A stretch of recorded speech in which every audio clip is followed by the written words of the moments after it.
Bonjour à tous, je me présente Jérémy Marcet de l'Église adventiste du 7e jour et je vais donc nous lire Luc 21, 1 à 4. Jésus regarda autour de lui et vit des riches qui déposaient leurs dons dans les troncs à offrande du temple. Il vit aussi une veuve pauvre qui émettait 2 petites pièces de cuivre. Il dit alors, je vous le déclare, c'est la vérité. Cette veuve pauvre a mis plus que tous les autres.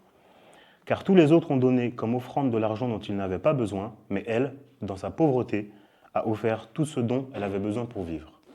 Amen.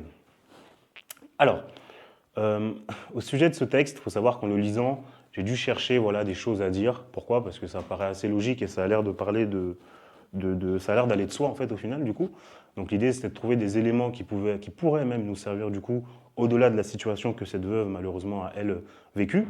Et du coup en lisant, j'en suis arrivé à quelques conclusions qui sont typiquement qu'on a la chance d'adorer un Dieu qui est juste, dans la mesure où il nous juge à la mesure et à la hauteur de ce que l'on aura reçu dans la vie, que ce soit donc en connaissance ou même en bénédiction physique et matérielle, comme le cas de la veuve dans notre texte d'aujourd'hui.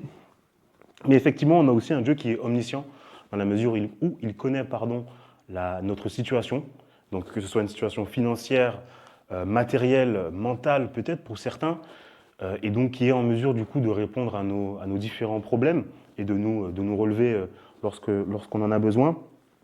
Dieu est également sage. Pourquoi ? Parce qu'il nous exhorte à ne pas nous soucier des différentes apparences extérieures, mais plutôt à chercher à lui être agréable. Effectivement, cette veuve, mettez-vous à sa place, vous avez 2-3 sous dans la poche, ça peut parfois, comparativement aux personnes qui nous entourent et qui, elles, mettent davantage que nous, ça aurait pu être intimidant et elle aurait pu se dire, non, au final, non, je préfère garder mes sous et aller acheter du pain à la boulangerie du coin.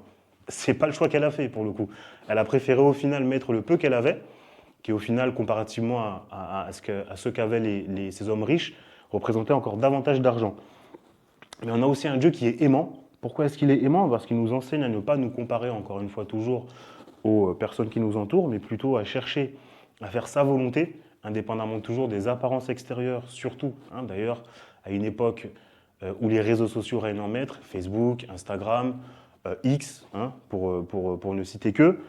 Donc voilà, et pour effectivement conclure, Dieu nous montre que le peu que l'on a peut tout à fait être utile à l'avancement de son œuvre et que ce peu, d'ailleurs, que l'on croit avoir, pour le coup, n'est jamais un peu. Pourquoi ? Parce qu'il s'agit d'utiliser les compétences que l'on a et de ne pas hésiter parfois même à nous dépasser et comparativement, au final, parfois faire davantage que les personnes qui nous entourent et qui ont, elles, reçu davantage. Donc pour conclure, je nous souhaite à chacun de participer, donc, comme je vous l'ai dit du coup, à notre échelle, à l'avancement de l'œuvre d'évangélisation que Dieu attend de notre part, et du coup, par là même, à être les enfants que notre Père veut que nous soyons. Allez, je vous laisse, passez une bonne journée, une bonne soirée. Allez, ciao.